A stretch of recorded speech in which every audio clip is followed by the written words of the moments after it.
Hello, all, and welcome to the Movie Bears podcast. I'm Brad Harris, and each week, when our schedules align and allow, I have the distinct pleasure of hanging out with two pretty awesome guys who, when we all converge together, I like to think we have some great conversations around movies and movie adjacent things. And this week, hopefully, will not be a diversion from that pattern, except for a small teensy little difference compared to normal. Normally, we're talking about movies. This week, though, we are going to be talking about Hamilton, which came to the Disney Plus streaming platform over the weekend, relative, of course, to when we're recording. If you're listening 5 years from now, obviously that happened 5 years and 3 days ago. But we have a lot to talk about with regards to this televised quotation marks streamed version of Hamilton. It's basically a recording of the stage play. We're just able to watch it from the comfort of our homes and our favorite chairs and couches. So it's like watching a 2.5 hour long movie. It counts, I think. Everyone's talking about Hamilton right now. We're super jonesing to get into it as well. But before we do that, let me introduce you to those co-hosts I mentioned just a few moments ago. Jim Buliafico, who is unfortunately suffering from a head cold. You poor thing. I know you don't like sympathy, but I feel bad for you. Yeah, Welcome to the show. Thanks for soldiering on despite not feeling well. yeah. Well, I couldn't tank the show 2 weeks in a row, so I had to man up and deal with the head cold symptoms. And here you are. You have stuff. You have stuffy old me today.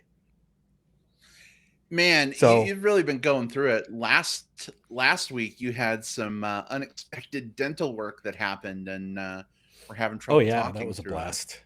That was a blast. Yeah, Yeah, no bueno. Well, glad that you're with us. yeah. Glad we can be And back in the saddle. the Novocaine had worn out. I had the dental work done around like 10 in the morning, and they loaded me up with Novocaine to do all the excavation that they had to do, and then like around like 1 to 2 o'clock, the Novocaine had worn off, and I'm like, there's no way I'm doing this show. I'm just like that. Hmm. Then it's kind of like the wall of pain hits you, and you have to deal with it. I didn't have any. Oh I yeah. didn't have any heavy narcotics to deal with it. Just regular like Tylenol and Advil crap. So yeah. Yeah. You probably wouldn't take them even if you did. But I'm glad that that is over. Yeah. Question mark. Um, Hopefully the head cold doesn't last too long. No. We've got one more fellow with us here in the virtual studio. Will Lindis is with us. Will, it's been a hot minute since we didn't get to record last week. Good to see you. How's it going? Hey, yeah, it's going pretty well, all things considered, right now. Definitely better than poor Jim, who had to deal with the roller coaster that is dental work and recovery. Jim, I know that feeling all too well. I had all four of my wisdom teeth taken out once, and great anesthesiologist. He's actually a family friend. He like super hooked me up, but he said, because of that, just make sure you start your he gave me some like little Tylenol 3 codeine pills. He's Nice. like, make sure you start them before everything wears off. And I got home and was like, you know what? This doesn't feel so bad. Everything feels good. I don't want to take a bunch of things. That was one of the worst mistakes of my life. I felt every nerve in my face. So, Jim, when you told that story, I Yeah. had a bit of a flashback, and it was not a pleasant one. Yeah. And I'm a guy who's never had to have like wisdom teeth out. I still have mine. I never had a filling ever. So this was actually the first time I was dealing with like any kind of dental work, if after like almost 6 decades. So we're doing pretty good. Yeah, it's one of those things where especially with dental pain, it's so much easier to stay ahead of it than to try and mop up after it.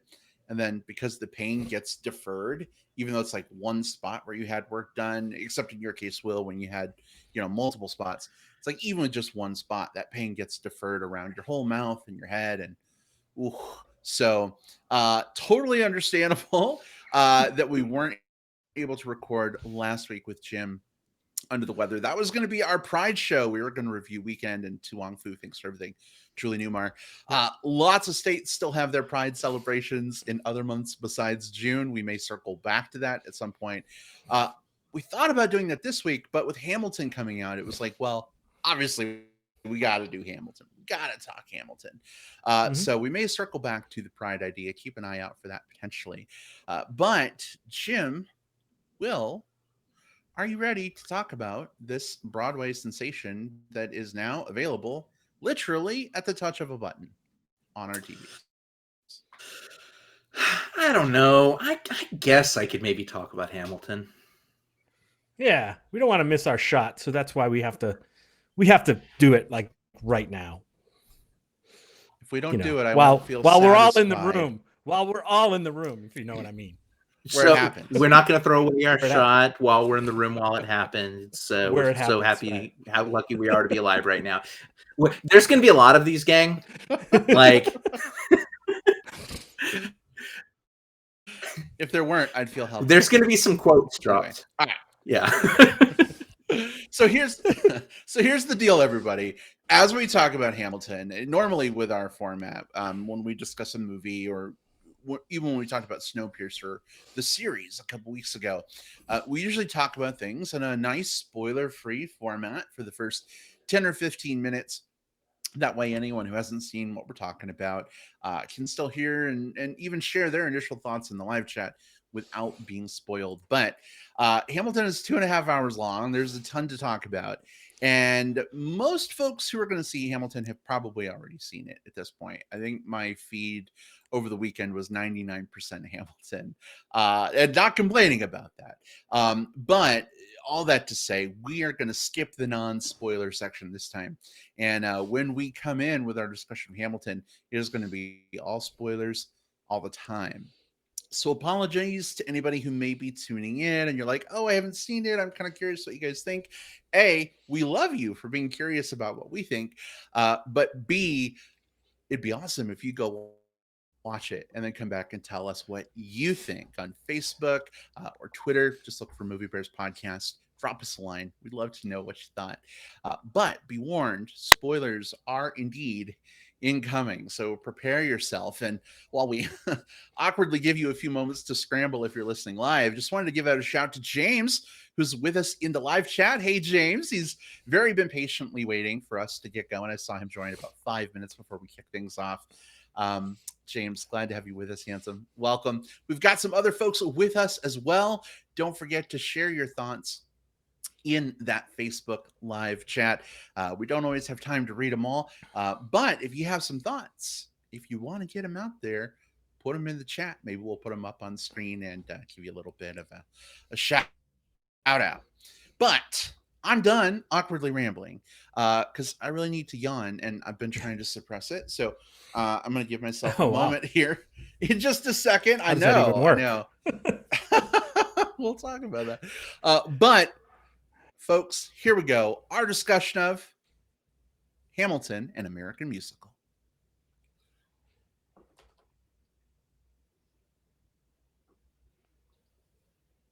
All right. So, Will, it seems only fitting because I think you are the biggest Hamilton aficionado I actually know. It seems pretty fitting for you to kick this discussion off, if you wouldn't mind, just in case we do have anyone that's listening, they're not familiar with Hamilton. Maybe as a result, they don't care about spoilers. Folks, don't forget, we are spoiling. Maybe just give us a brief setup of what the stage play / musical is all about, and give us your thoughts. What did you think? Absolutely. And I think understanding Hamilton in terms of what it is as a musical and also as a piece of, at this point, American culture, really takes sort of looking at it in the grand picture of the grand context of things. So if you go back to 2008, you've got this guy named Lin-Manuel Miranda who had come off of a pretty successful musical that was going in the off Broadway and I believe on Broadway as well, In the Heights. And after that, he's looking for his next project.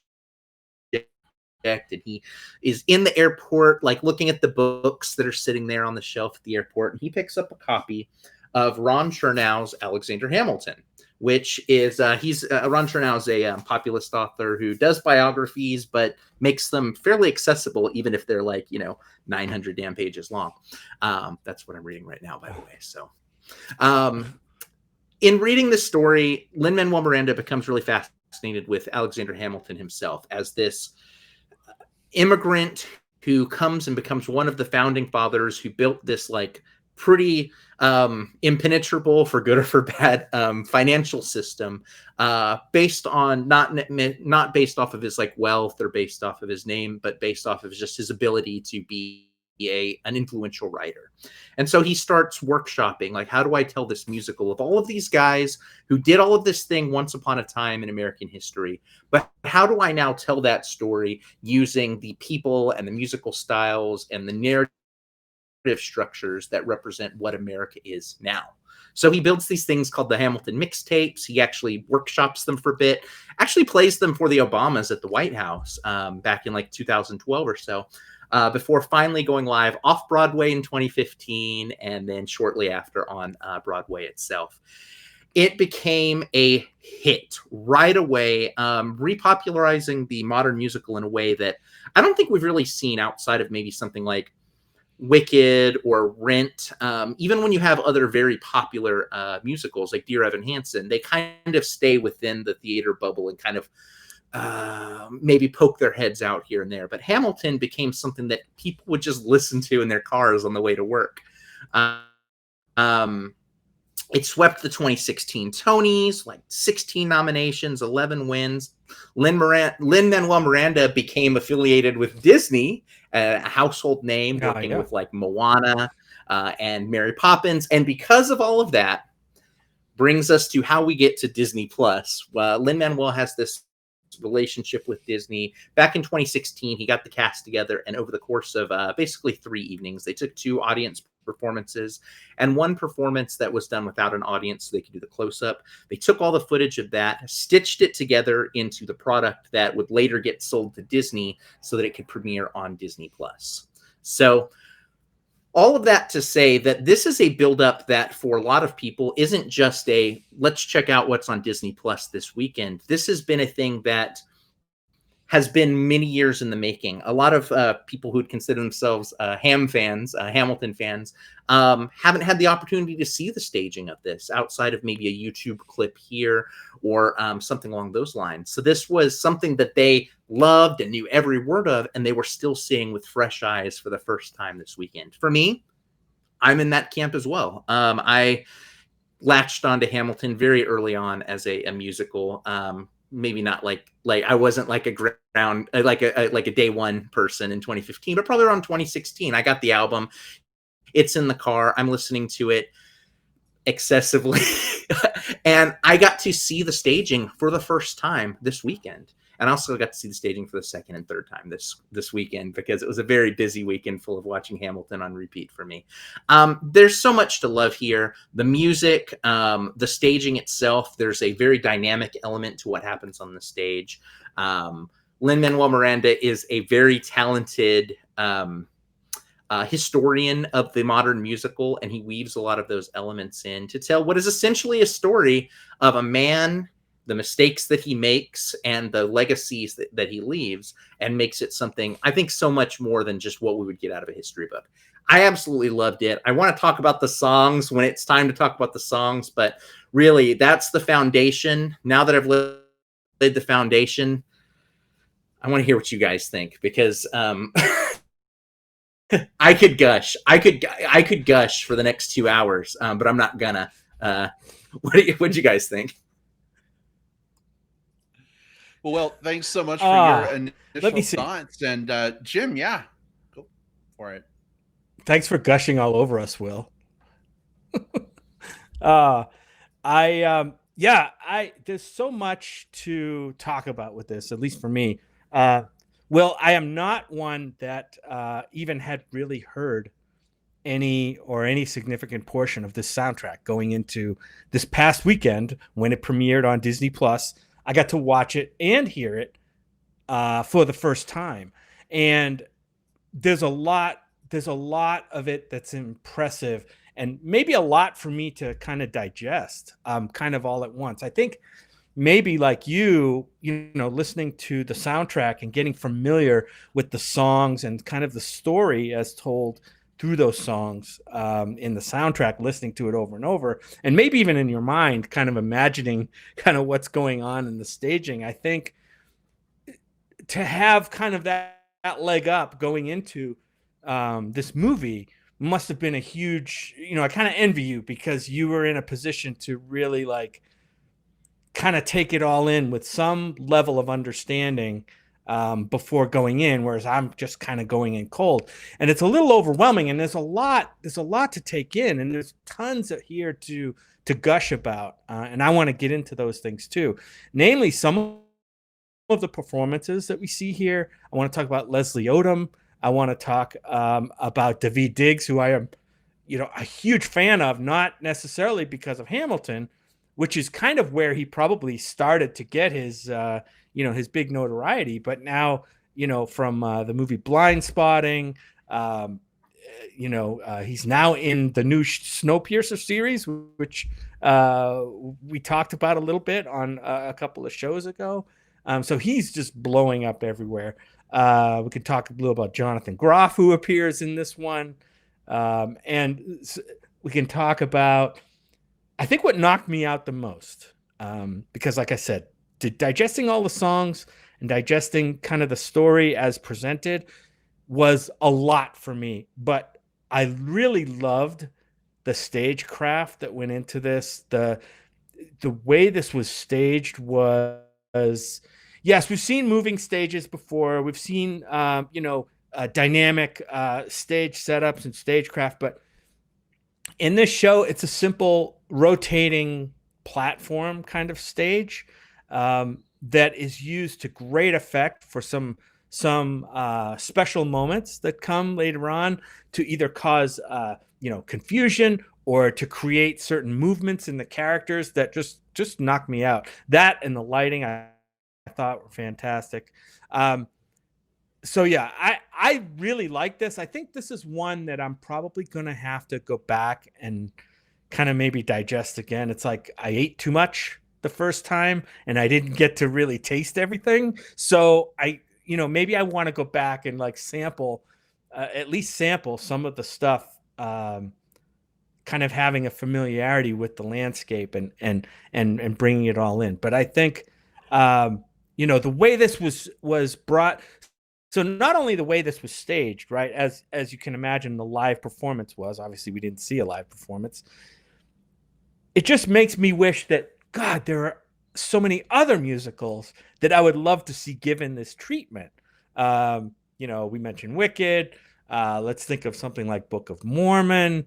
Um, uh, you know, just The Lion King, maybe. You know, I would love to see other, you know, Disney. Maybe Disney will make The Lion King happen, you know, as a stage, as um, a you know, a stage musical put to film. I think that would be great too. So yeah, I think there's a lot here. I liked it quite a bit, and I can't wait to get into talk about those pieces with you. So that's kind of where I stand. Brad, what'd you think? So, gosh, we've got two very positive reactions, it sounds like. I wouldn't say that I'm quite as positive as you will. Jim, fair to say, I think I'm in the same boat as you. I hadn't really listened to the soundtrack before coming in. I hadn't seen the stage play before. I had known that there was a ton of hype for the show, that many people loved it. Um, you know, you try not to let that hype like influence you. That's why I don't even watch movie trailers if I can avoid it. But man, just with so many people loving it so much, though, I was like, gosh, like this is obviously something I have to see, especially as someone who loves musicals.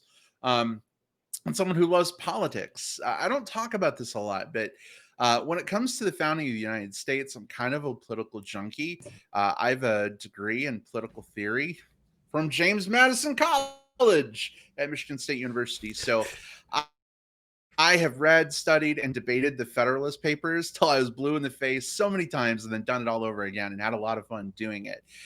So for me to see, these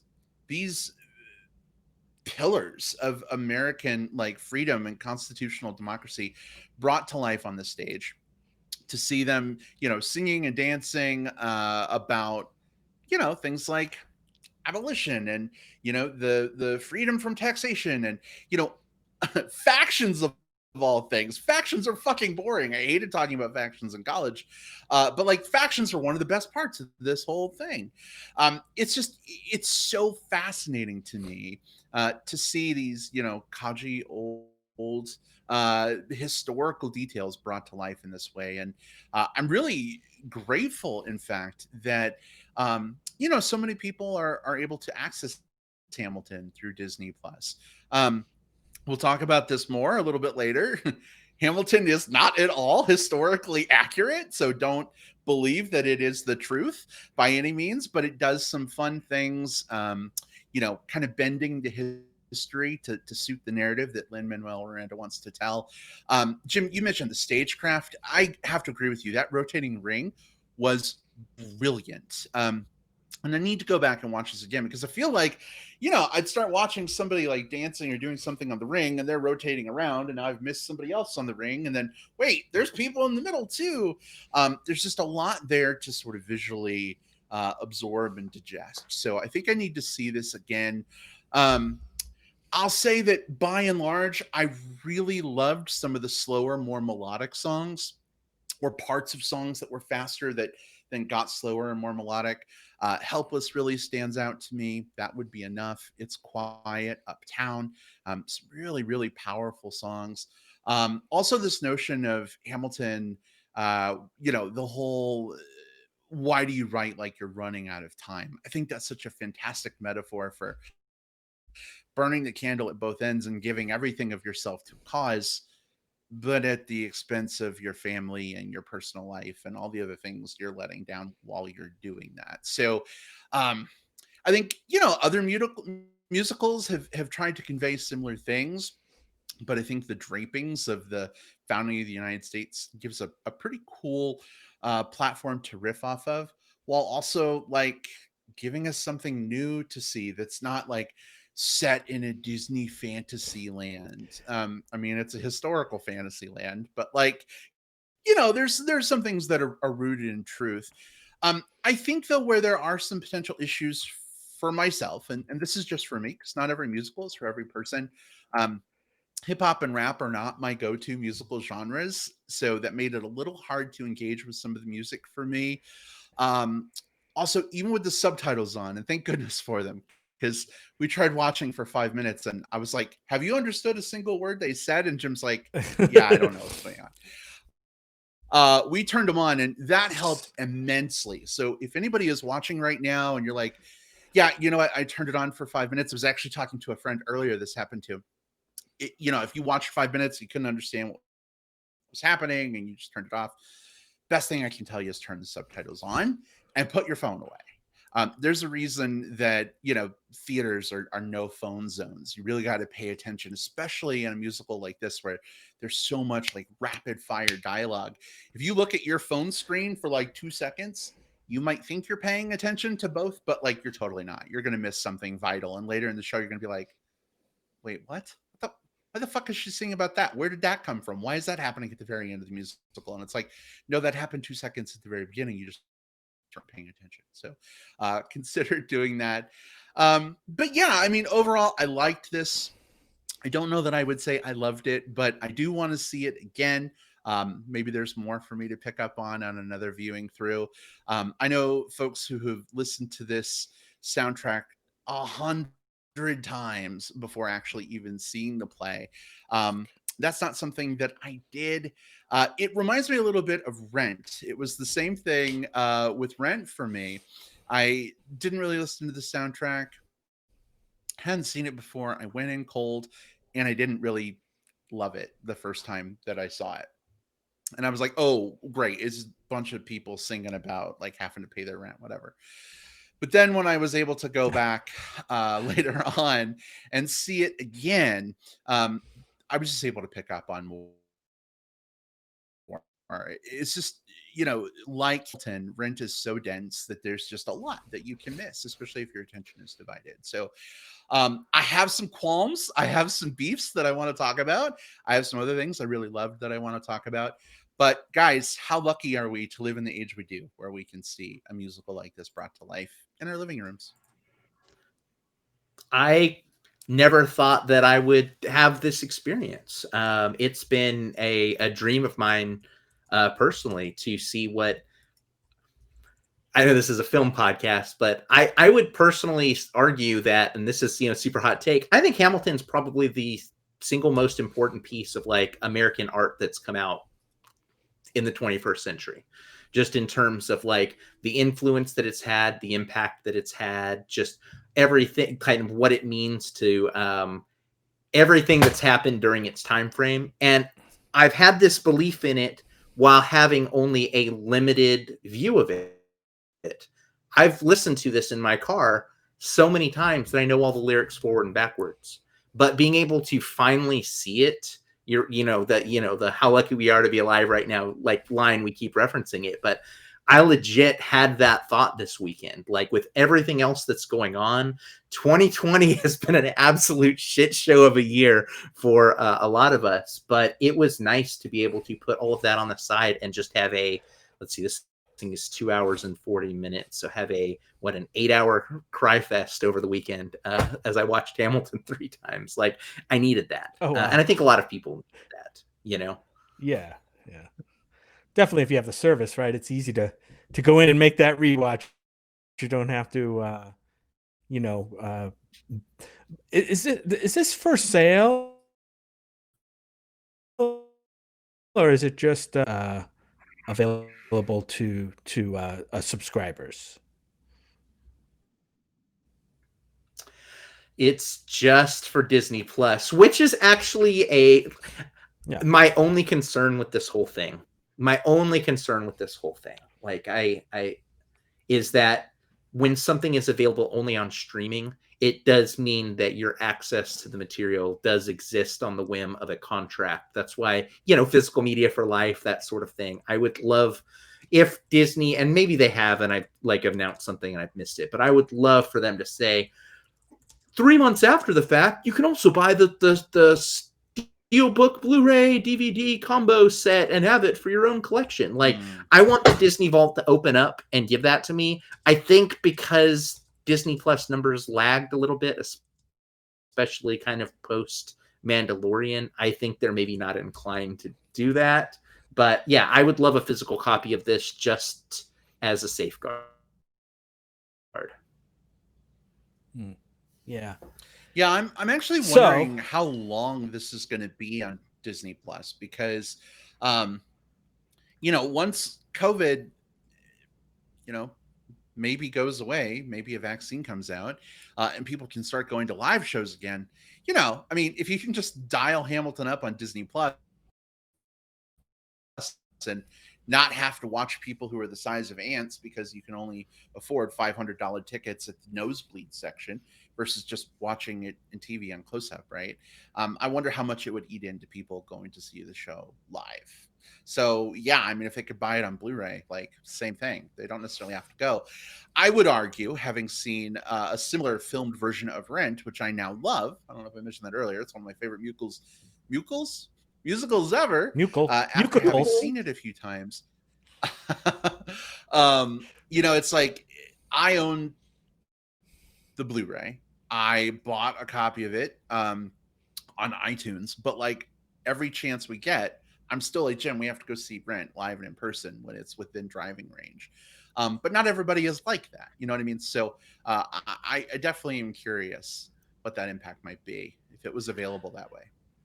Here's a question for you, Brad, because you're coming at this from maybe a different angle than I would have. I have that Rent DVD as well, and I watched it quite a bit. But when I came into watching Hamilton on Disney Plus, I was familiar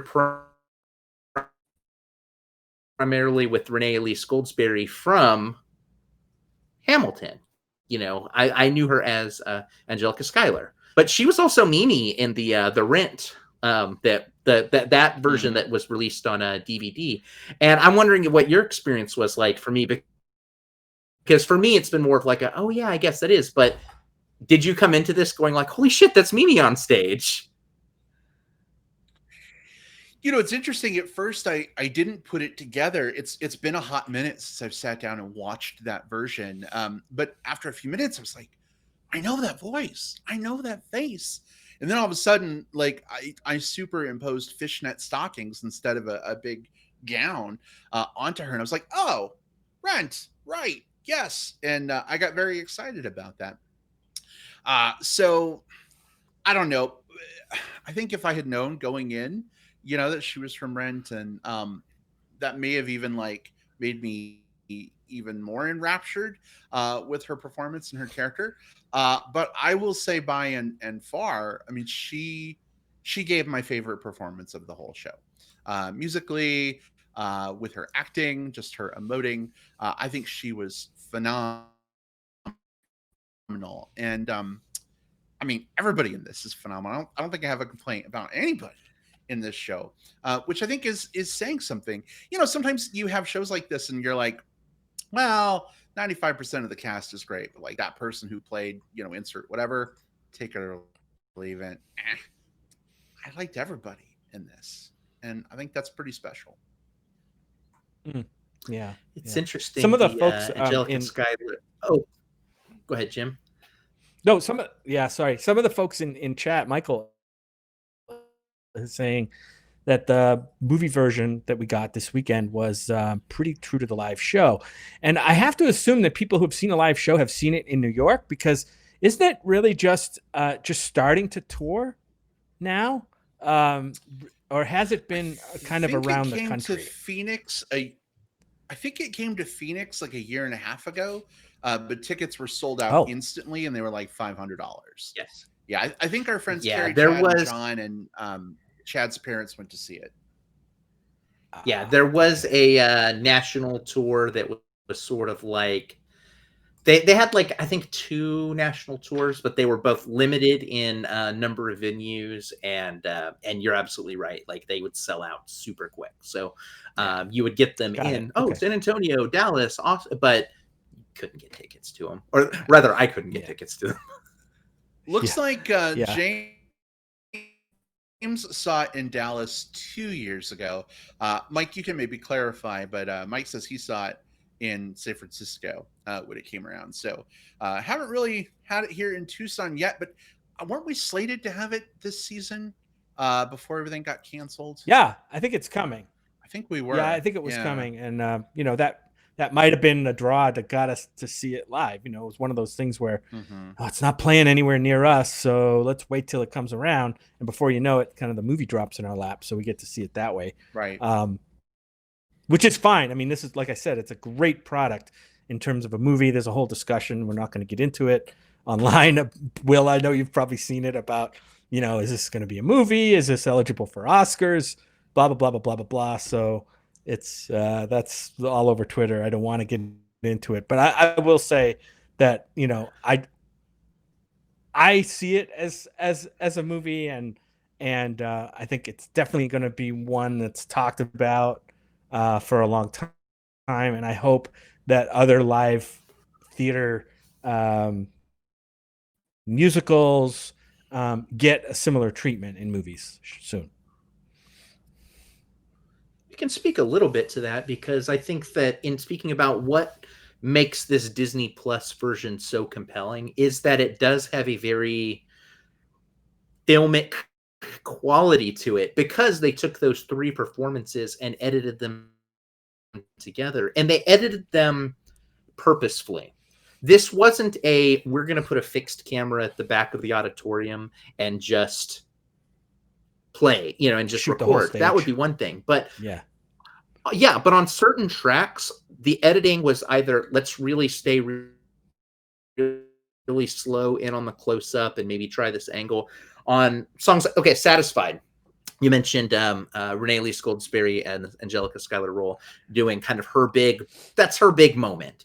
And it's also a lot of people's gateway drug. Like anyone that I've gotten like hooked on Hamilton, I play them Satisfied first. And then once they're kind of hooked on that, I kind of get them in on some of the other Schuyler sister songs. And then I reel them in with the rest of the soundtrack. But that song is very much about someone's sort of frenetic emotional state as they're both in this moment, but also remembering and reliving all of the moments that led up to that moment. And during that scene, they could have just shown her what she looks like. They cut to more angles in that song than I think than they did anywhere else in the show.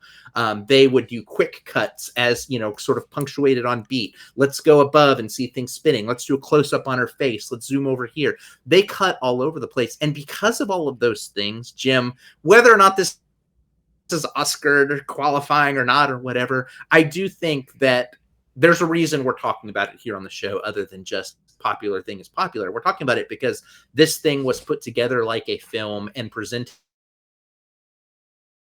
like a film on a streaming service that is looking for films to play. This was very much a movie for me. It was very strategically edited and pieced together.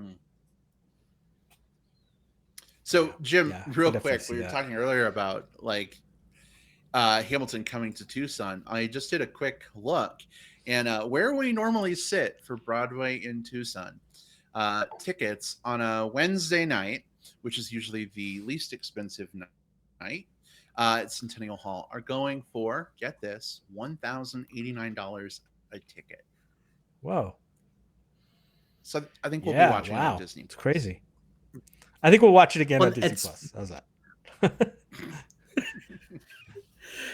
And that's part of the issue that sort of happened on Broadway in general. And I think that's why Hamilton's in a very unique spot. In that I think even I do think Disney will leave this one on its streaming platform for a while because the demand is going to be so high, even with those ticket prices, that they're going to sell out everything. They're gonna sell out all, like when they're stage productions again, they're gonna sell out. And they do have the lottery that you can go through. They have the ham for ham lottery that you can do to kind of get extra seats. You sort of like luck out and are able to pull that off. But they're not gonna struggle. What's interesting to me is that I think because this has been successful, I think there is going to be more and more of a rush, because there's always a gold rush on these things, right? Where we're going to start seeing maybe some other musicals get snatched up in a similar way. And I wonder what that does, because I think if you have something that's sort of in that next tier after that, and the two that I think are probably most on the bubble would be something like Dear Evan Hansen or something like Fun Home or something like that. Ones that are popular enough to have gotten a sort of broken past the Broadway bubble, but not quite a household name the way Hamilton are. I think something like those would be very ripe for the picking for something like this. But the way the stage contracts, the way the actors' contracts work is very different. Broadway versus SAG and stuff like that. Plus, some of those are original casts have already moved on, and so it's hard to pull them back in. It'll be interesting to see, but I guarantee you we're going to see some sort of other musical event at some point. And I don't know what it's going to be, but someone is going to be the next one that strikes kind of post Hamilton, and we're going to see sort of like a trickle down effect. Yeah, or the fact that it's on Disney Plus may have an effect on ticket prices as well. I don't know which way you could argue it both ways, that it will lead to a rush in popularity and there'll be they can increase the ticket prices, or a lot of people will have seen it in probably the best presentation they're going to see, even if in the audience, in the 35th row, and they, it may reduce the demand for tickets. I don't know. We'll have to see how that goes. But I wanted to talk a little bit about some of the specifics. Good. No, good, Will. Before we get into specifics. I was going to say the one thing that still maybe gives me a little bit of hope about the whole thing is that we do have shows that have had multiple adaptations, whether it be stage, whether it be screen, some good, some bad. Things like Les Mis or Phantom of the Opera that you can watch. Into the Woods has a really great filmed version that you can get like on Amazon.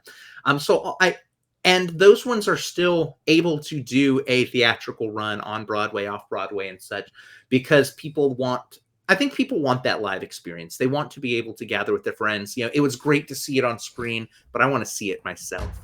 It's the same reason why I can watch a music video of a band or something like that, but still want to go see the concert, because I want to experience that firsthand and to say that I saw it, to have that visceral reaction. I want to cry through Satisfied. I want to I want to cheer as we're having a toast tonight. Like, I want to do all of those things in person. So I think we're still going to see, even if we still see more of these things filmed and adapted, I still think the theater side of things is going to be strong. Hopefully post COVID. I mean, this is obviously a huge monkey wrench in the works of everything. Yeah. Right. Mm-hmm. I think what we'll I was see if going to try to talk about touring. Sorry, we're yeah. Just a heads up. For some reason, we've got some lag going on, so that's why we keep like steamrolling into each other when we try to talk. We're working to troubleshoot it, but Jim, please go ahead. Oh, I was going to talk about some of the performances, and this, I love Daveed Diggs, as I talked about at the top of the show, and he plays two roles here, two pretty prominent roles in the musical. He plays Marquis de Lafayette, and he plays Thomas Jefferson, which is interesting to me, and it kind of threw me off halfway through the musical. You see the same actor come back as a totally different prominent character. Now, that's not unusual for Broadway to have, an actor play multiple roles within a production. But in such a production as Hamilton, I wasn't expecting it, number one, nor was I expecting it to be, such a prominent, kind of two prominent roles. Some people could say that, if not the lead, they're definitely like a second tier character in here.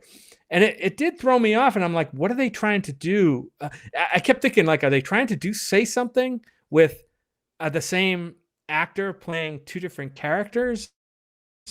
And it just, for a while, I was trying to think through it, and I didn't latch on, like, oh, what, is he really Thomas Jefferson, or is he really Marquis de Lafayette? Will, do you have any insight into that, or anything about that?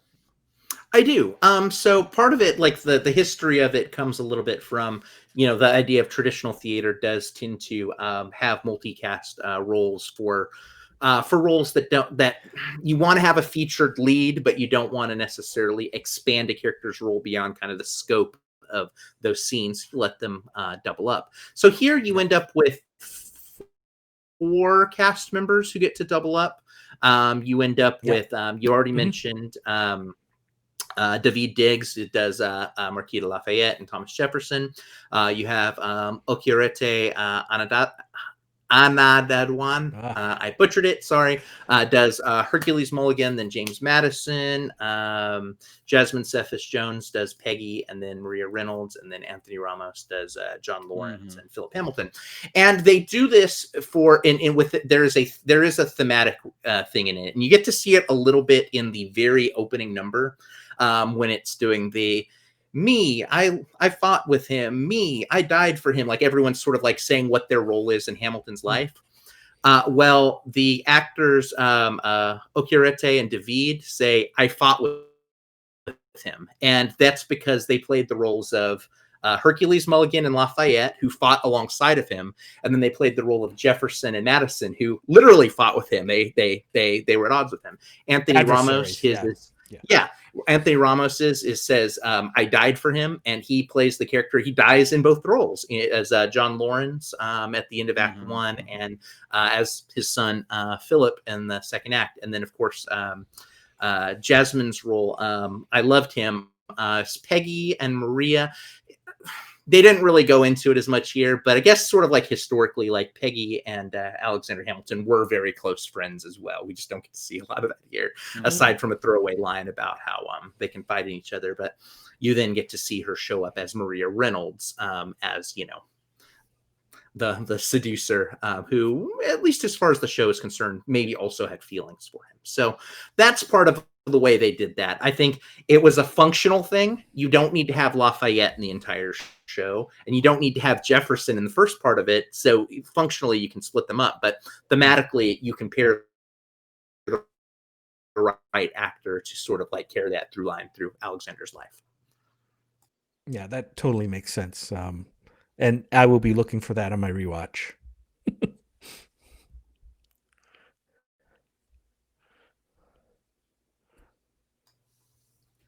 One of the things that I Brad, really I am enjoyed. Oh, go ahead. Oh no! Go for it.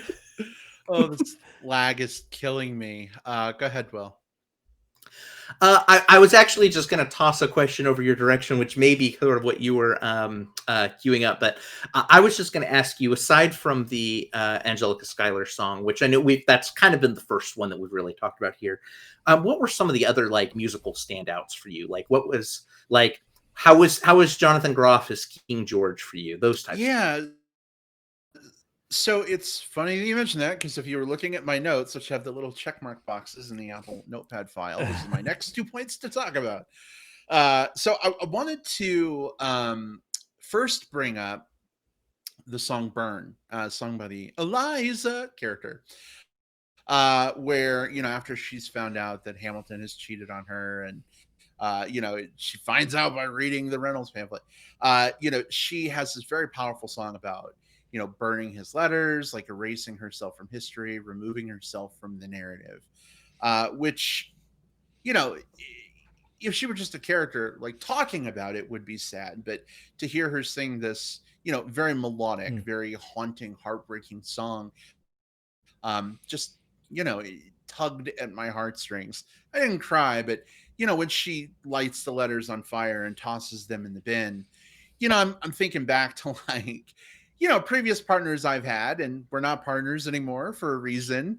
I have I used to have old letters from them. I probably still have old emails hanging around because I'm a digital hoarder.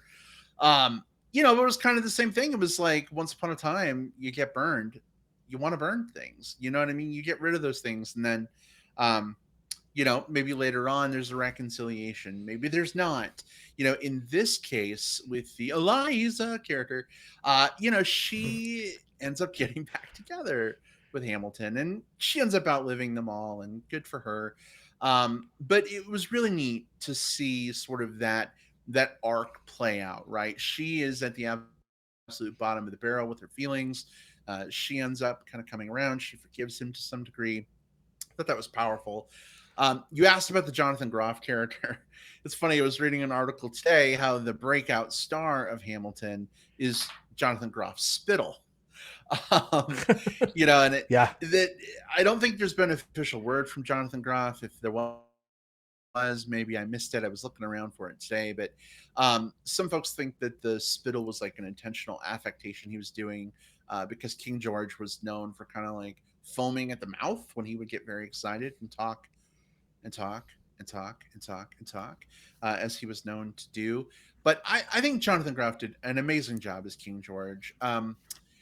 He's kind of gotten to flex his comedic chops a little bit in Frozen, playing the Kristoff character. There was also a little bit of comedy stuff to his character in Andrew Haig's Looking.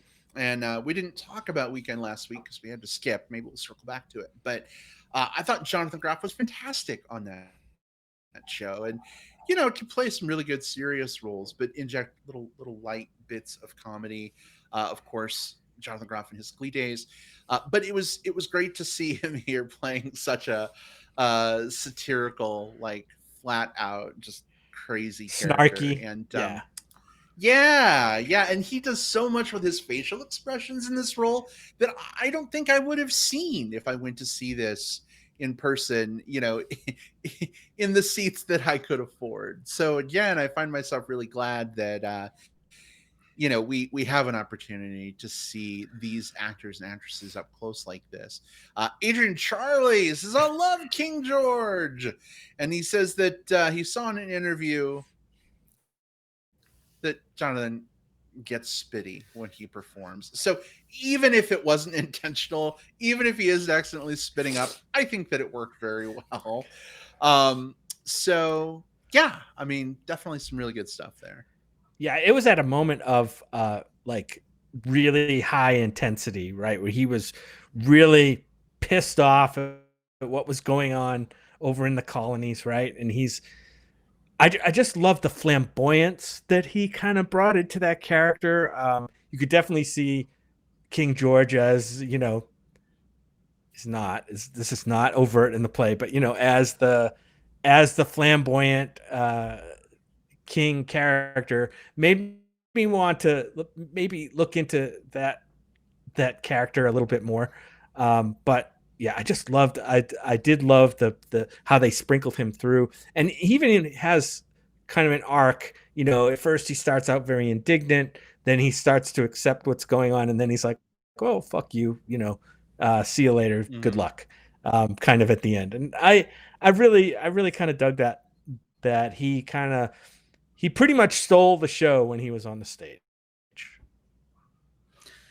Yeah, I very much agree. And I think I saw the same interview as Adrian, like Groff talking about, like, man, when I sing, I spit a lot. Like, that's just something that I do when I perform. And, it works so well here. It works so well here because of a lot of different reasons. We get to see the crown that he's wearing in that is a very heavy thing. And he said, like, in some other interviews, like, he can't move a lot when he's on stage because it'll go tipping off or whatever. So he has to do a performance that is essentially moving here or moving there or doing facial, like, kind of like look left, look right, look forward. Like, he doesn't have a lot of physical range. So he has to give us a lot of emotional range.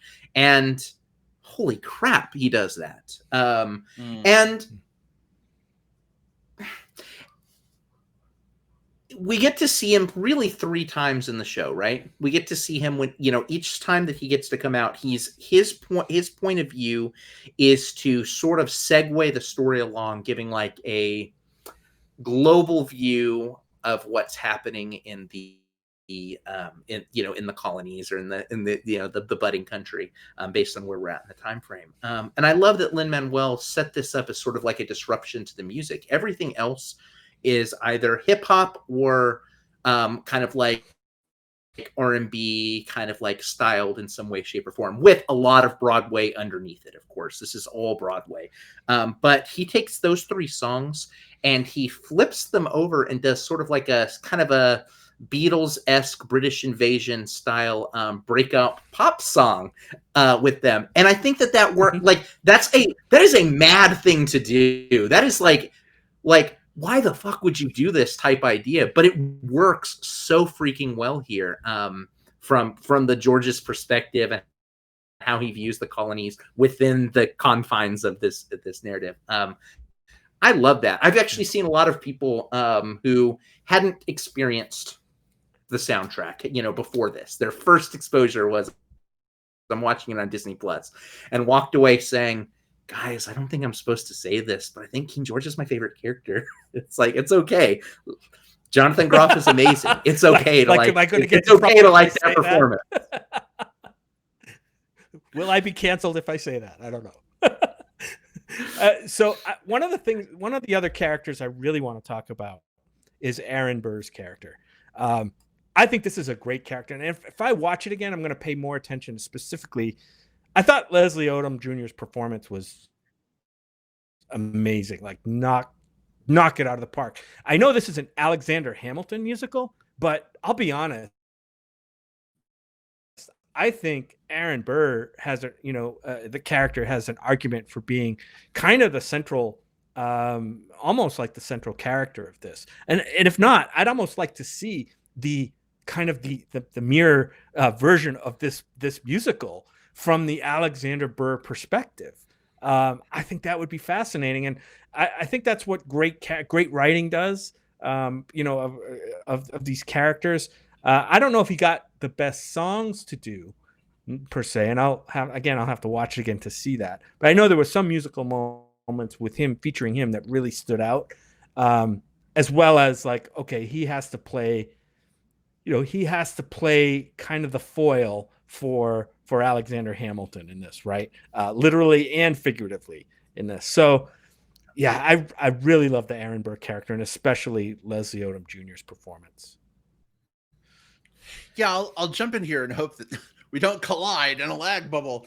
But I was thinking the same thing, Jim, and I think what's fascinating is that, the Aaron Burr character here, if you look through the lens of history, right, outside of Hamilton, Aaron Burr, not a ton is known about Aaron Burr to the general public at large. You pretty much just learn in school that, like, he's the guy that killed Alexander Hamilton in a duel. Like, that's it. And so it was neat to have this play, although not at all historical and true, kind of flesh that character out.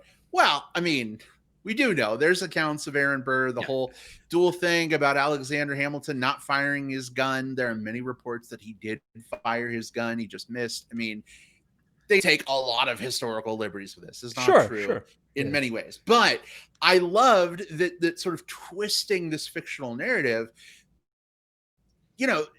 We were able to get a character in Aaron Burr who's still likable. Yeah, he's kind of the villain. He's kind of the anti-hero, right? He's likable. You understand his motivations. You can kind of feel his frustrations with him when he's trying to do his own thing and follow his own agenda, and he keeps like running into Alexander Hamilton and getting put down as a result. When you can take a villain like that and flesh them out and make you care about them, I think that's a tremendous thing. Like, I felt sad for Aaron Burr that he killed Alexander Hamilton and now he has to live with that. And I think that was, I don't know, that's just really powerful, right? As opposed to like one-dimensional villain, mustache twirling, who gives a damn? They're fun to watch through scenery, but otherwise, One thing that confused me, though, I went back today and was listening to the soundtrack a little bit, and I noticed, or at least I think I noticed, Leslie Odom Jr. in the stage play, it sounds like he's singing with like an affected lisp or something that I don't think I heard at all or as much on the stage recording. Was that something different that he did for this recording for some reason, or does anybody know what that's about? I can tell you that just from there are some audio tone qualities that you get from some of the different performers in studio versus on stage. And I do think that I noticed Leslie Odom Jr. was, for me, the one who had the biggest departure from the way the audio recording sounded versus the on stage. Not bad, but just it felt like, and I think it's because he does do some studio music as well. I think that he knows how to very comfortably sing in studio, and he knows how to very comfortably sing on stage, and he knows how to change those things up, where I think you might have some actors who, some of these actors were fairly new to musical theater, all things considered. Like Daveed Diggs, he came in from his group Clipping, just kind of a hip hop trio, and had gotten kind of pulled in through his like knowing Lin-Manuel and stuff like that into this. So it's almost like you have less bad habits to unlearn or things like that when you're doing it. Burr's interesting to me. Burr's really interesting to me because he is he has to exist the way he exists here in the story because he is sort of an opposite to Hamilton. One has polish, the other one doesn't. One has the ability to sort of like politically navigate things by sort of staying on the outside until he figures out, who's got the power and sort of attaching himself there. Whereas the other is a brash blowhard who knows what he wants. And that's Hamilton. He's the brash blowhard in this. He's an intelligent man, and he has conviction, but he rubs people very much the wrong way in doing it. And that's even reflected. This is why I love this piece of music so much. And by this piece of music, I mean the entire show. They're little, in a musical, there's little leitmotifs, like little musical moments that repeat or resonate through different songs to represent individual characters. And in Hamilton, it's all based on certain chord progressions. The different characters characters have certain chord progressions that might show up in a later song to remind us of why that person is important, or remind us of that person's loss, or whatever it happens to be. And Aaron Burr's is great because a lot of times with musical theory, there's like a progression tends to resolve back in a satisfying way, you know, bum, bum, bum, bum, you know, like whatever it happens to be. Usually on like a 4-note type thing. With Burr, there's like a 3-note and a pause to show like the actual literal act of waiting for it. Like it's unsettling because he doesn't commit to resolution, and that's reflected in his leitmotif, his little musical score that exists in Wait for It, but but also in like Aaron Burr, or like there is a pause in the musical score during the chord progression. That's brilliant to me. Like that's like it's dumb little like technical stuff, but at the same time, like it shows so much understanding of like what themes Lin-Manuel Miranda and the composers that he worked with were really looking at when they were designing this out. This wasn't just let's design some cool lyrics and put a beat over them. Like everything here was structured to a almost an anal retentive level, and I'm here for that. Yeah, Will, it's little stuff like that you probably notice from, you know, like listening to the soundtrack over and over, and maybe it's for us who are just kind of getting it the first time, may not catch it, you know, until we get a chance to rewatch it and let it sink in. One of the things I felt was missing, I know we've been mostly gushing over this. One of the things I felt was missing, unfortunately, involves the lead character, Alexander Hamilton. I did not feel, Will, you mentioned it a little bit, right? He's brash. He's not really a likable character, at least for me. He did not come across as a likable character, surrounded by other characters, which I thought were much more interesting and likable. And so emotionally, it was hard for me to get invested in the big payoffs that come, you know, later on in the musical. You know, I see people talking about, you know, like you, Will, and others I've seen, you know, crying at certain parts and, you know, kind of falling apart. And I'm like, I didn't get that the first time through, at least for myself. And I'm a pretty emotional guy when I get attached. And I don't know what it was. I don't know if it was the way the character is portrayed within the musical, or it was the performance. And I know Lin-Manuel Miranda, you know, basically wrote the musical, but also, you know, put himself as the lead. So I'm wondering, and I will say, I don't think his vocal performance is like as strong as many others around him. And maybe that's by design. I don't know. Maybe that's a feature and not a flaw.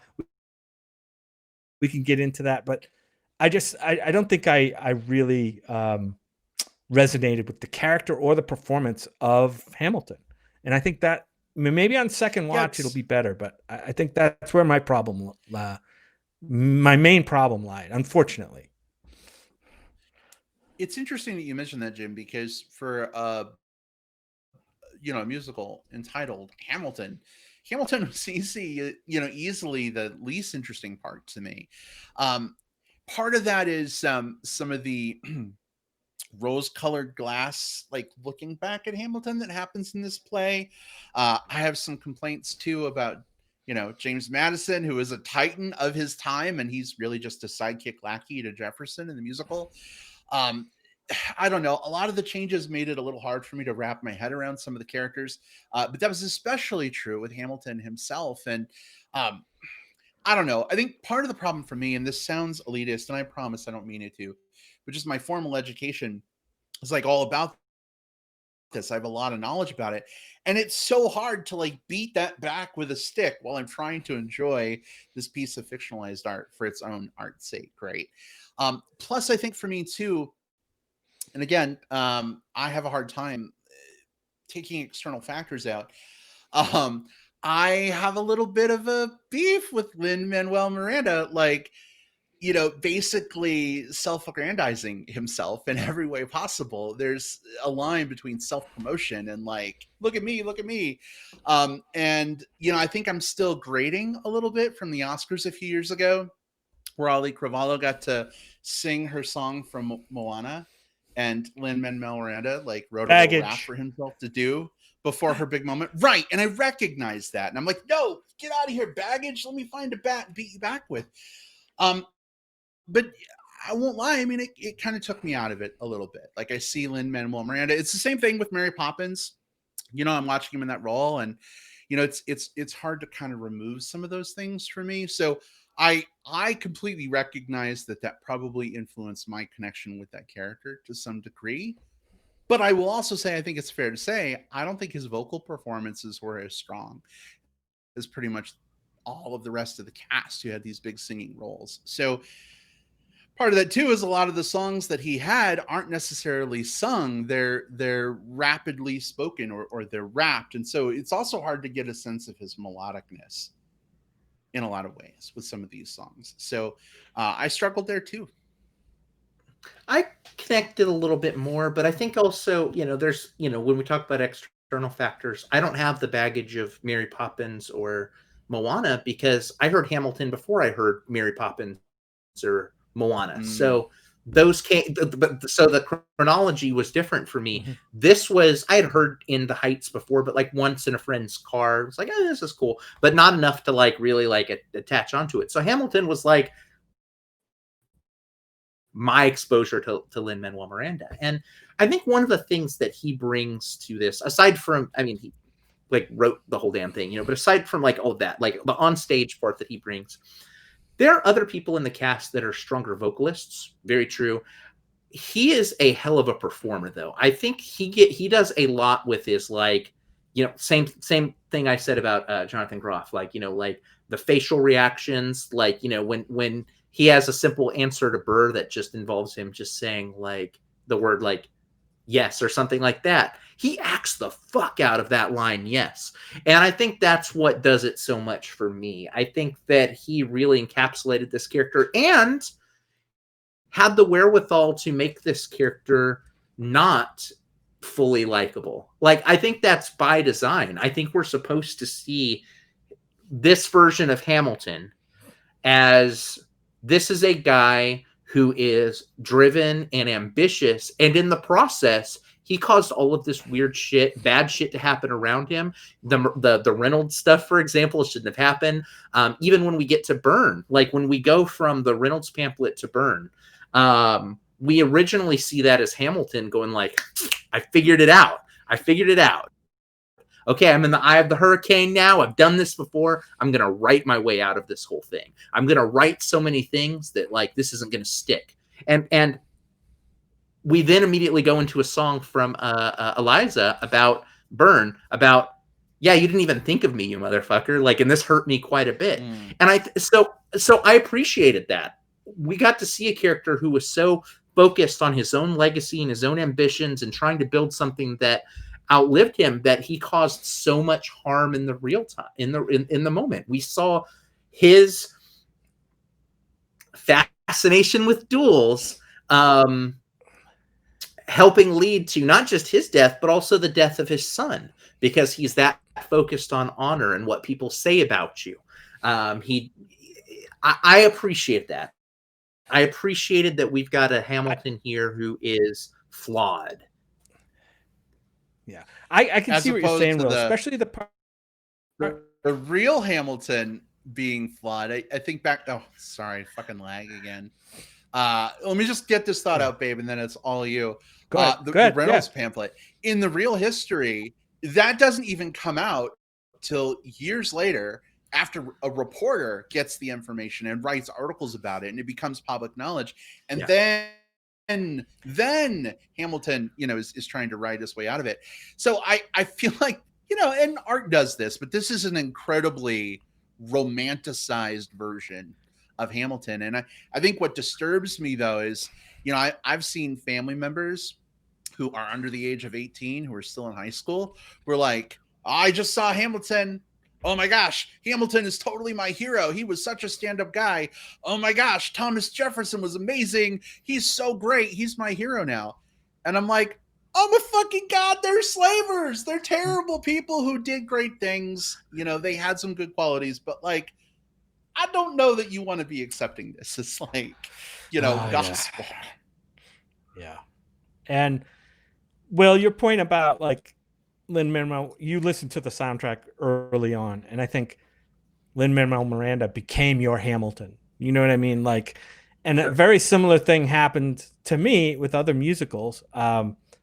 Jesus Christ Superstar, which I think has a lot of interesting parallels to kind of the way this goes. It's a fictionalized version of quote history, and has a lot of the political and spiritual dynamics going on there.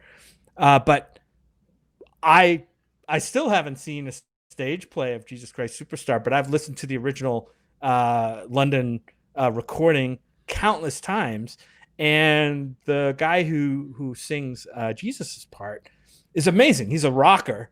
Ted Healy, I think his name was. I can't remember exactly his name, and I don't have time to look it up. But he's amazing.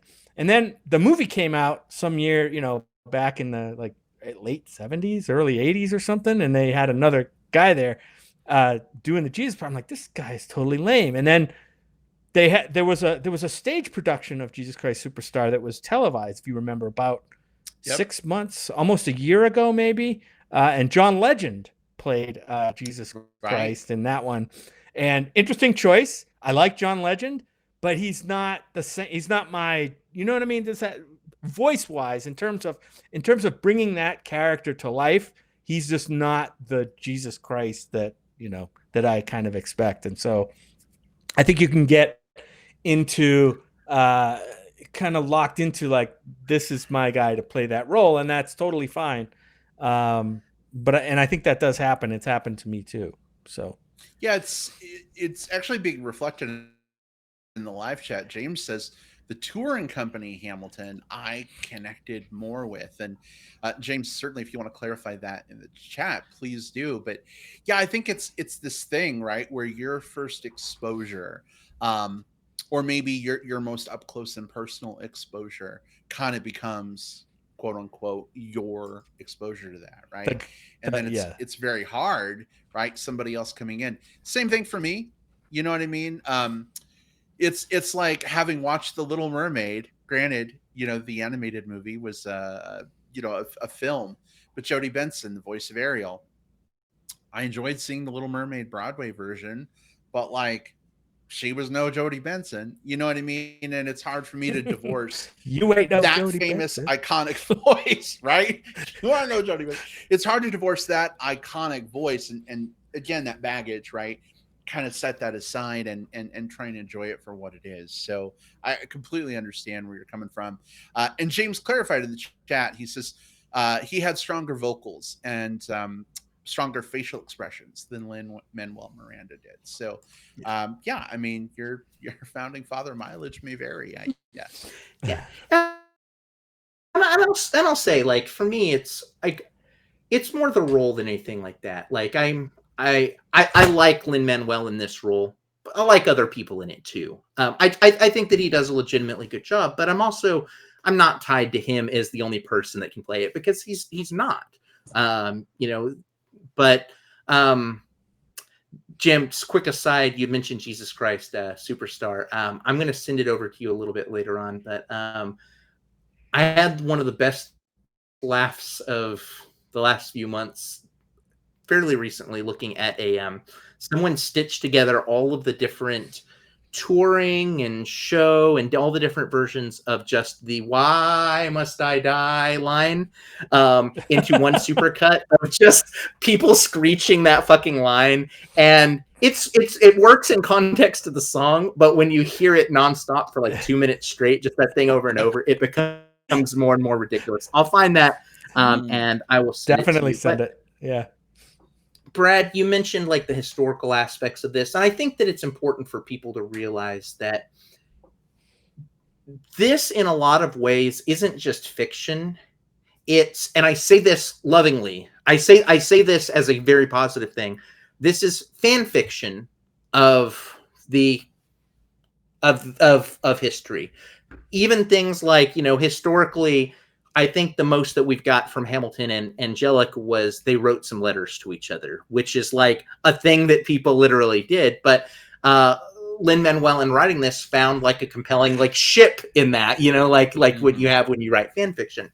But fan fiction is important in certain situations because it allows a community that feels as though they've been isolated from a particular type of narrative to reclaim that narrative. And I think that's a big part of what Hamilton does here and why it does it here. There are a lot of the people in the cast and crew on this who do not feel as represented by the founding fathers as some of us who are white. And so they've taken this opportunity to sort of recast themselves into the role and to recast the roles themselves in a way that tells a more important narrative for the things that they're experiencing and struggling through right now. It's why the biggest line in terms of like bringing the house down on the performances is something like immigrants, we get the job done, to really focus on the fact of like Lafayette and Hamilton as as immigrants. Yes, they technically were, but it's not quite the same, but recontextualized into what was exactly happening in 2015, 2016, as this was picking up steam.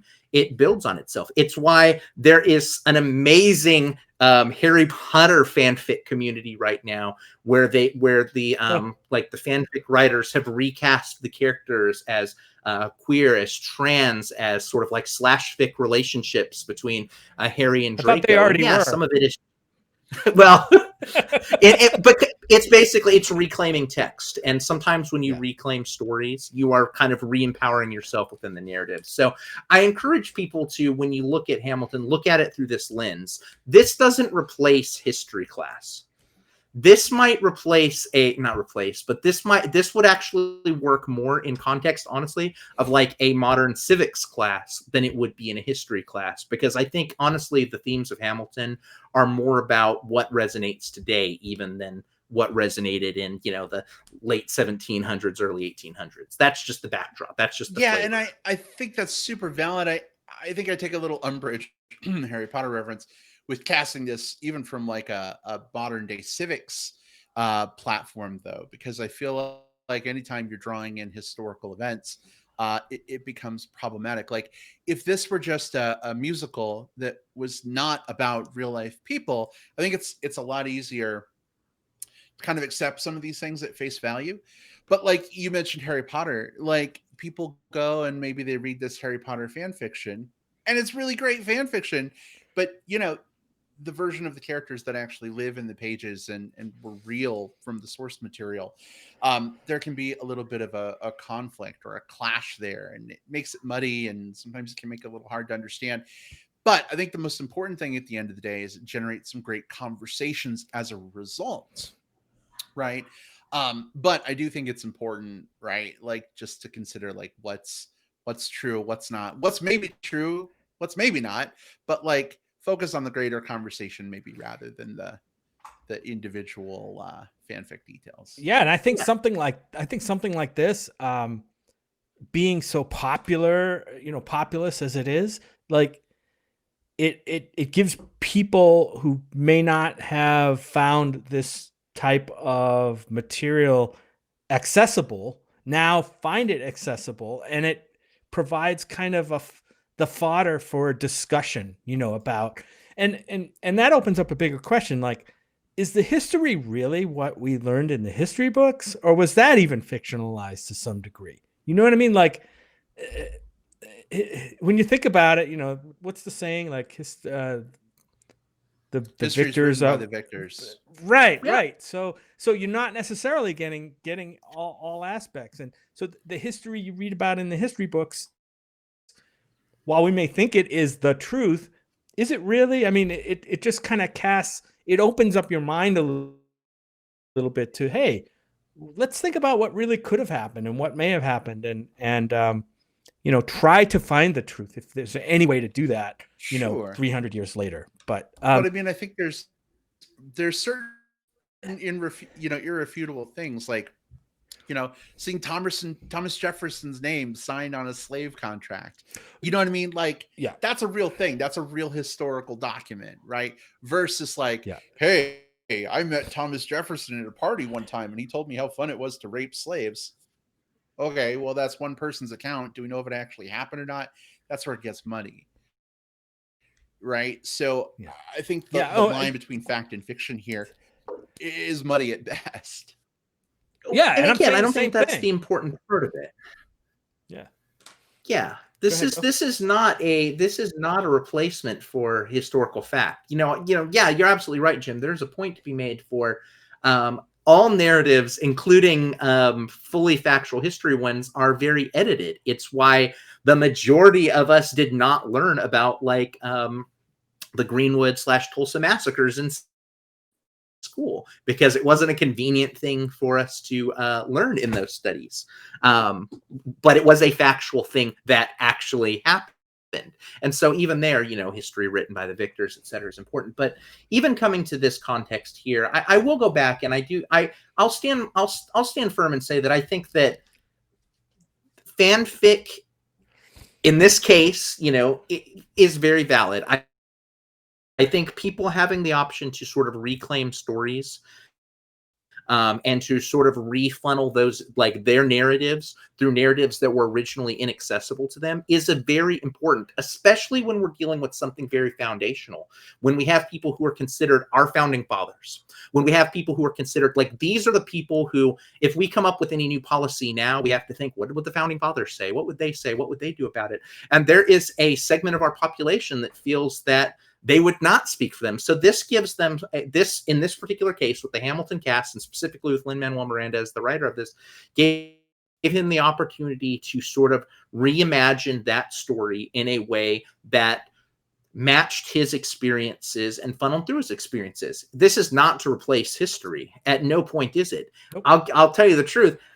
No Broadway musical of anything that fictionally happened is, because there are emotional beats that have to happen there because of the structure of Broadway musicals. I would encourage anyone that wants to learn more about like the history of things and why Hamilton in real life was not such a good dude. They only briefly hit on this, but like, this was a guy who, in real life, like he did some, slavery's not very good, but he wrote some essays about it. But there's also some pretty compelling evidence that, the Schuylers, owned slaves, and that even Alexander was possibly present later on when some slave negotiations were happening for the Schuylers. So this is not to say like the historical Hamilton is the Broadway one, but I do think that I do think there is valid in sort of recontextualizing truth for personal empowerment, with the understanding that it doesn't replace actual truth. In other words, I just say, stories empower. The biggest missed opportunity with this was to use the line "reach for the Schuyler." I think that's valid. I think there is something there. That's problematic too. All right. Well, Well, listen, I think we could probably get another. I just spit like Jonathan Groff did all over my mouth. But I think we could probably get 2 more hours. We could probably get 2 more hours easily of discussion out of Hamilton, and who knows, maybe we'll watch it again, and we'll have Hamilton Part 2, Electric Boogaloo, on the show. But I do want to make sure, because the last couple times we've kind of run out of time for plugs, I want to make sure we get a chance to get those in. Real quick though, before we transition, any final thoughts on Hamilton that you just have to get out before we make that shift? Not for me. I'll say I didn't mention exactly this, but like when I mentioned earlier that this is a super tearjerker for me, the song that does it is actually the very, very, very last track, Who Lives, Who Dies, Who Tells Your Story, because that finale is just amazing, especially the fact once you have Eliza sort of reinserting herself back into the narrative, and you realize that she's had this wonderful life beyond this, and just all the things that she does. It's powerful. It's very powerful, and it's very powerfully presented. Every single time, it just fucking breaks my face. And I'm talking like when I'm driving, like, oh, I'm gonna go get some groceries. Where did I leave off? Oh God, I'm on that one. Fuck, I'm gonna cry on the way to the grocery store. Might have to But skip it. No, I can't. It's too good. I can't. I've got to listen to it. So, all right, yeah. excellent. Well, what a wonderful gift to have, right? To have art that can move us in such ways. So, very, very glad we got to have this wonderful, lively discussion about Hamilton. Let's get some plugs in before we wrap up for the week. Jim, what have you got for plugs this week? I just want to talk about a movie that we may have touched on before, but we really didn't give it a full plug. It's a movie. It's a kind of horror mystery action movie called Bacurau. This one stars probably nobody that anybody would recognize except for one of the characters in here. Michael is played by Udo Kier, and he is a pretty infamous character actor. Outspoken dude, kind of a little bit crazy. This film is about this village in Brazil that's kind of under siege, becomes under siege by this group of, let's just say, bad guys, bad people, and how the village kind of comes together and repels this evil force. It's a really cool genre film. Will, I know genre films are your jam, besides musicals. But I don't know if you got to see Bacurau yet, but I would strongly recommend that you see this. This one's for rent, I think, right now on multiple platforms, VOD platforms. So check it out. It's Bacurau. It is a foreign film, so there will be subtitles, but don't be afraid of subtitles to see. Don't be afraid to get past the subtitles to see some great films, because this is really a good film. It's got some amazing performances by people you probably don't know. It's got some great action if you like that. I really dug it. Check it out. All right, excellent. Thanks so much. Will, how about you? What have you got this week? Yeah, so there's still a churn of movies coming out, including one that just came out a week ago, 2 weeks ago, fairly recently, that I just caught up with this weekend, and it's called The Truth. And by the way, I hate the name of it. It's just such a, like, one of the, it's like, I keep forgetting the name of it, but it's called The Truth, or more specifically, La Vérité, because it is a French film. It's directed by Hirokazu Koreeda, who is the director who I think we last talked about in some capacity, even if it was just a plug. He did Shoplifters a couple years ago. Oh, okay. Super great director. And so he decided to venture outside of his comfort zone and do a foreign language film. But, you know, instead of Japanese, he did a French film.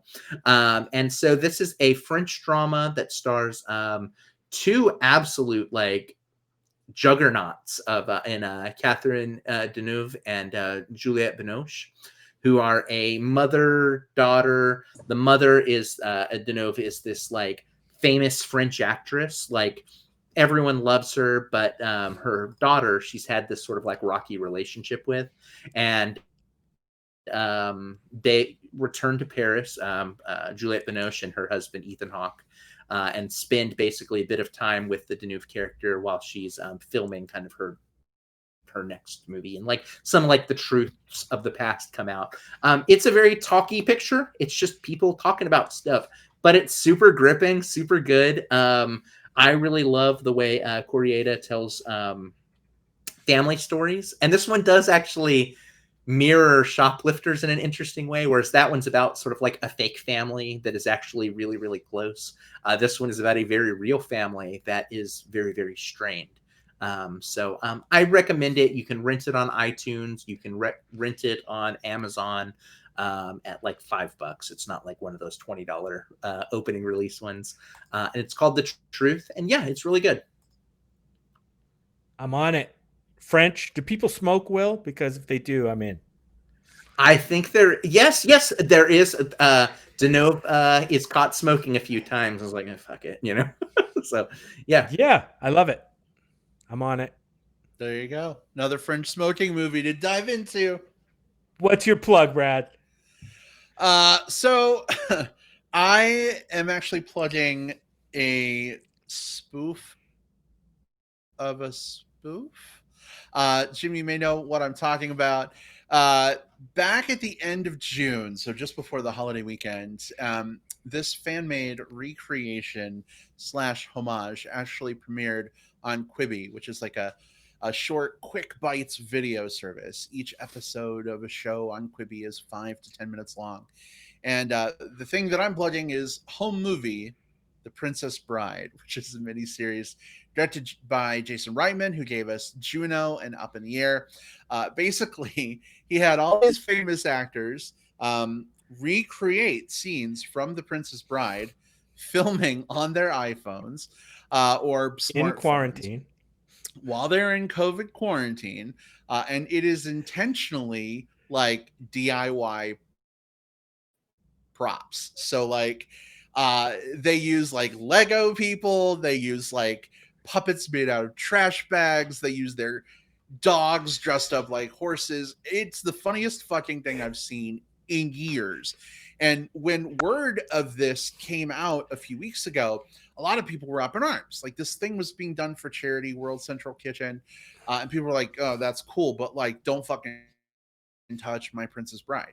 Well, The Princess Bride is my favorite movie ever. And I was kind of like, really? Like spoofing what's already a spoof? Like, why do we need that? But then I was like, well, it could be fun. So checked it out, and oh my gosh, I was rolling the whole time. Jim, we watched the first like 6 episodes already. The 7th episode came out today. There are 10 episodes total. So they'll be continuing to drop one a day until the end of this week. Meaning, if you sign up for a free 7-day trial of Quibi right now, and no, we don't get an endorsement, you can basically binge watch the whole thing by the end of this week and still cancel out of your free trial if there's nothing else on Quibi you want to see. But it's a lot of fun. And I'll just say this: Jon Hamm as the sexy, hairy chested, open shirted man in black is the porn I didn't know needed. So yeah, and that's not the best part for me. The best part for me is that it's filmed in chapters, kind of like by scenes or groups of scenes. And every time the scene changes, the actors playing the characters change. So it's not the same actor playing the same character throughout the whole piece. So part of the thing for me is the surprise of finding out who's playing Princess Buttercup next. Like, who's going to show up playing Princess Buttercup? And it's amazing. Some of the casting is just brilliant, funny. I don't want to spoil it, like who shows up. You already mentioned Jon Hamm as what's his name? I forget his name, but the Man in Black. But I just love seeing all these actors kind of probably in their backyard filming this on an iPhone and being so into these characters. It's just great. Well, very glad to hear, babe, that you're enjoying it as much as I am. I would say if you haven't seen The Princess Bride yet, don't let this be your first step into The Princess Bride. It's a great movie. Go watch it first, and then come back for this fun spoof. But Will, Jim, this was a hell of a lot of fun. I'm so glad that we were able to do this week. Big Jim, show. I know you're struggling. I could hear as the night wore on more of the sniffles and more of your voice getting cloudy. No, I'll try to edit them out. What I'm saying is I really appreciate you hanging in there, hanging with us despite not feeling well. We appreciate it. Sure. This is an important part of our story, of the story of tonight, Jim. So don't throw away those shots. This is the story. Right. If you want to be in the room where it happens, you got to soldier on, even if you're sick. Okay, we're done. We're done. Tell our story. Tell it yourselves on social media. Jim, go. Where can people talk to you until next week? Find me on Twitter. Hit me up about movies or just about anything on Twitter at JJP Out West, my initials, JJP Out West, all one word. And find me on Facebook under my regular name, Jim Pugliafico. Imagine that. My real name. There you go. Believe it or not. Not Jimmy, You're not like Jim Bear or some other McPherson weird... you know, right. Adrian says, raise a glass to freedom. Yes, indeed, Adrian. Will's got a glass. Thanks so much as well to everyone in the live chat for joining us. So glad to have you all with us. Will, where can folks interact with you? Look, if you want to find me, look on Twitter. I'm at whatever cove. I'm generally just angrily tweeting at J.K. Rowling these days. You can find me on Facebook. Just look for William Lindis. I'm the one with the beard by that name. So please send a message to that one and not the other one, please, for the love of God, please. And also you can find me on Letterboxd. I review and star rate and sometimes even write about movies there. Just look for William Lindis, and I think I'm the only one of me there. So yeah, find me, follow me, I'll follow you back. All right, awesome. And you can find me on Facebook. Just look for Brad Harris. I'm the one with Bear, Chub, Chaser, Cub, Pup, whatever. Friends in common with you, probably. The guy who also shares my name that used to have a Confederate flag behind him actually took his flag down. So I can't use that as a way to differentiate myself from this other guy anymore. So just look for the one that, you know, looks like he is from the bear community. And you can find me on Twitter at iBradPro. Take it easy, everyone. We'll see you next time. Goodbye. Bye. Bye.